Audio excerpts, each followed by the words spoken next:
nak mana rom bin ami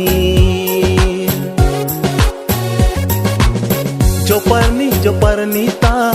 chong hong ne nang birita long ji me ne pusi ne nang se nga birita